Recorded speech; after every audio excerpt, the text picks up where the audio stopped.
Broker, onde se encontra o Diogo Carreira. Diogo, muito bom dia. Sei que tens contigo o Pedro Lino para falar sobre as questões que estão presentes neste Orçamento do Estado para o próximo ano e que podem ter impacto nas cotadas nacionais.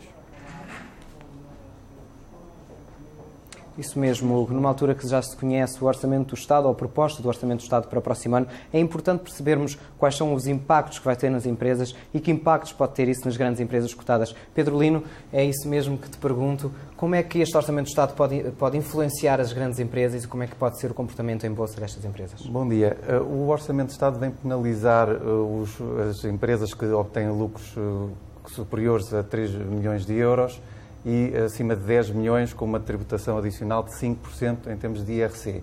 Isso obviamente vai pressionar os lucros das empresas, mas não quer dizer que as cotações continuem a baixar, até porque os investidores já vinham a descontar uma grande carga negativa nestes próximos 2 orçamentos, pelo menos até final de 2013, e nesse sentido a Bolsa este ano já acumula quedas perto dos 23%, ou seja, os investidores já estavam a descontar uma grande pressão negativa sobre a economia nos próximos 2 anos. Em contrapartida, nós estamos aqui a falar de um orçamento que também pretende ganhar a confiança dos mercados para refinanciar a economia portuguesa.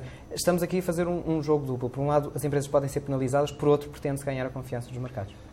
Pretende-se ganhar a confiança nos mercados, mas é muito complicado. O primeiro passo é equilibrar efetivamente o orçamento e mostrar que somos capazes de não depender da emissão de dívida sucessiva e não gerar déficits que não se possam cumprir no futuro.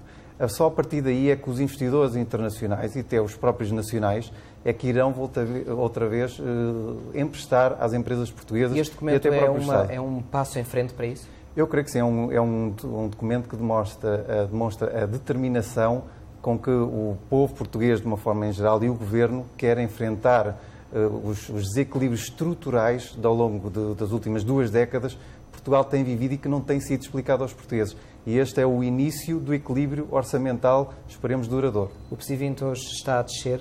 Deve-se, em parte, por causa da apresentação do Orçamento do Estado ou tem outros fatores? Não, eu creio que deve muito pouco ao facto da apresentação do Orçamento do Estado. Deve-se mais ao fator da Grécia, que continua a pressionar fortemente os mercados, dada a decisão do Conselho Europeu que vem aí na próxima semana, e o facto de os bancos franceses hoje estarem sob forte pressão, dado que a Moody's disse que poderia baixar o rating da França, porque o que está agora a ser negociado para a ajuda à Grécia não é um haircut de 21%, mas sim de cerca de 50%.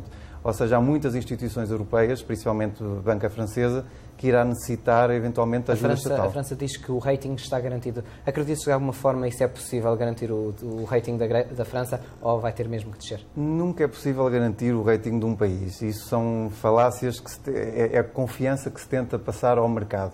Porque, em último caso, se a situação grega continuar a agravar-se, ou seja, mesmo que se perdoe os 50%, mas existam déficits sucessivos nos próximos anos, isso irá ter um impacto novamente nos bancos, que, por sua vez, irão necessitar outra vez da ajuda do Estado. E neste ciclo, se a França é afetada, a Alemanha também está em risco?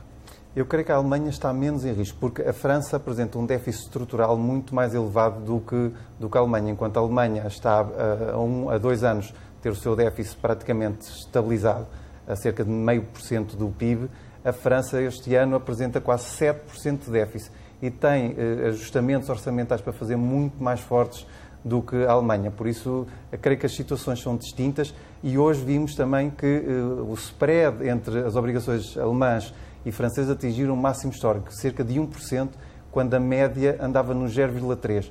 E isso demonstra, efetivamente, que os investidores estão a encarar a Alemanha e a França como 2 países completamente diferentes. Pedro, obrigado. Obrigado. Fica então assim a análise de Pedro Lino, numa altura em que o PSI 20 continua em baixa, mas não tão devido à proposta de Orçamento do Estado apresentada pelo Governo, mas sim pelos indicadores externos, nomeadamente pelo risco de agora do rating de França ser revisto em baixa. Muito obrigado, Diogo Carreira, e precisamente desta